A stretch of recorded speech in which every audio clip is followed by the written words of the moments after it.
So guys, today we are showing you how to install the Om Mandala metal wall art. You can follow these easy steps and you can install it very easily at your house itself.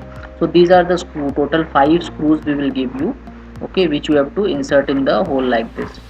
This is the first one. We have to insert it like this, and we have to tighten the bolt. This is the first one. You can tighten it with the help of screwdriver or with the help of hands only, no problem, because it is a like very lightweight, so no issues. Yeah, this is the second one. So second one also you have to fasten the bolt like this. Okay, now two is done. Now this is the third one.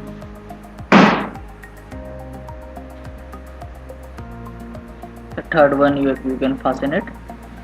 Yeah, so three holes are already fixed with the nut and bolt. So now you have to hang this. So this is the two holes, mounting holes, in which you have to fix the hook which we have provided in the inside the pack. So firstly you have to place this two nut over here.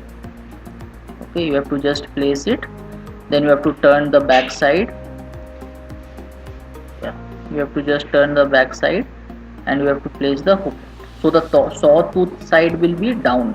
Okay, it will be down. So this will be hung in the screw which you will fix in the wall. So you have to just fasten it. You can fasten it with the help of the screwdriver also, so that will be much steady. Okay, so this is done. Now this is ready to hang. So simply you can see we have fastened all the four mounting holes, and this particular drywall screw will be also given inside the package. So 2 inches it should be outside from the wall, and you have to just hang it like this. So this is done guys. So this is the simple process of installation.